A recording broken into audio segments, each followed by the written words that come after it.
Sevgili dostlar, merhaba. Bugün çok kıymetli dostum Murat Bey sordu, hocam bizim hisseler için dua eder misin, hisselerimiz yükselebilir mi diye. Ben de hangi hisse dedim, maneviyat hissesi mi, maddiyat hissesi mi? Hocam dedi, hayat dedi maddiyat üzerinden, malcanın yongasıdır, biliyor musunuz hocam dedi. Ben de hay dedim. Fakat dedim, dünyadaki nasibini bu kadar kovalarken ahiret nasibini de unutmamak lazım. Her ikisinde denge kurmak lazım. Zira insanoğlu bir yönüyle mana alemindedir, bir yönüyle madde alemindedir.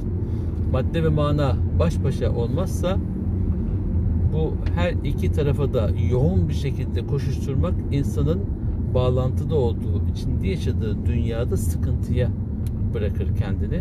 Bu da hoş olmaz. Elbette dua etmek, namaz kılmak, ibadette olmak, gece namazlara kalkmak çok güzel hallerdir.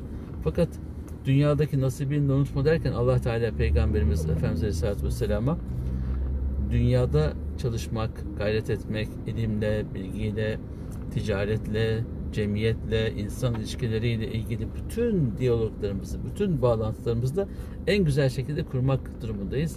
Zira bütün peygamberler meslek sahibi insanlardı. Sadece namaz kılan, dua eden, niyazda bulunan kişiler değillerdi. Evleniyorlardı, çoluk çocuk sahibi oluyorlardı, ticaret yapıyorlardı, meslek sahibiydiler.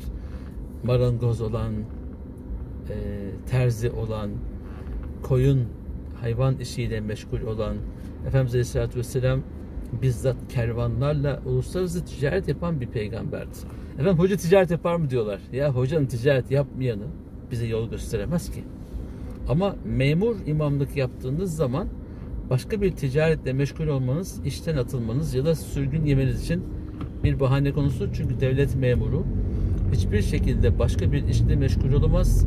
Zira göreve alınma şartlarından bir tanesi bu görevi layıkıyla yapmak ve hiç kimseden borç almamak, ticaret ve bunun gibi yan gelirli işlerle meşgul olmamak. Eğer bunlardan dolayı en ufak bir şikayet olursa devlet memuru borç para alması suçtur. Çünkü borç para alması devletin itibarını düşürmek demektir ödeyemediği sürece. Birisi borcunu alıp da ödeyemezse hocalardan, birisi de şikayet etse benim paramı ödemedi dese, şakayla bile olsa ciddiye alırlar ve o onun il dışı tayin nedenidir.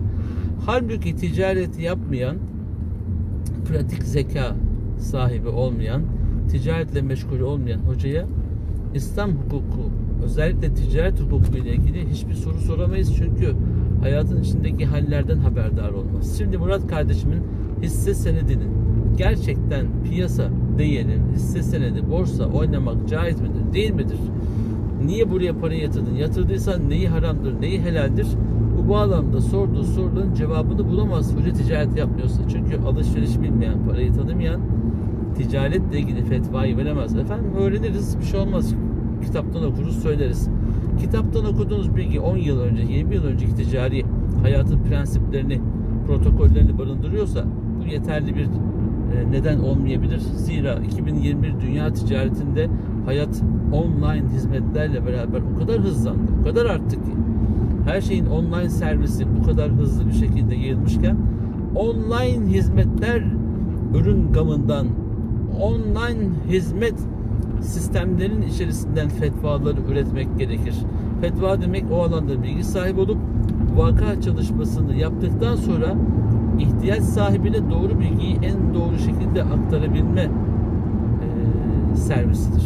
Bu servisi verebilmek için de ticaretten variste olmamak gerekir. Ticaretten iyi haber olmamak gerekir.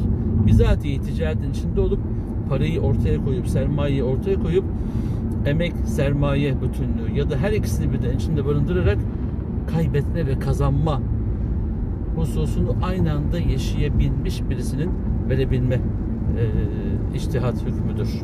Şu anda neredeyiz? Her çekimimizde bir yeri paylaşıyoruz. Neredeyiz?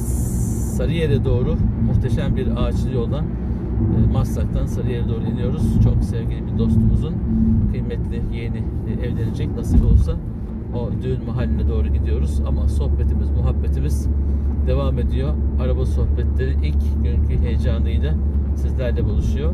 Murat kardeşim dünyadaki hisse senedini, oranları takip ederken ukba için yapacağın hissi ve hisse nazarına düşecek amellerini, eylemlerini, ibadetlerini de aksatmamanı diliyorum. İnşallah doğru bir şirkete kazancı bol olan ve Türkiye ve dünyada talibi, sahibi ve hissesi çok olan, talep edilen bir yere yatırımını yapmışsındır ve bu yatırımda hayırlara vesile olur inşallah diye senin soruna da buradan cevap vermiş olalım. Zira sorular soruluyor ve biz bu soruların cevaplarını sizlere ancak buradan cevap verebiliyoruz. Sorularınız oldukça bize yönlendirirseniz yorumlarda, biz de bu yorumları değerlendirip inşallah sizlerle beraber bunların tahlilini yaparak paylaşımında bulunacağız. Dualarımızı gönderiyoruz. Güzel duygularımızı gönderiyoruz. Herkesin ve her şeyin sahibi Yüce Rahman'a emanet olun. Allah'a ısmarladık efendim.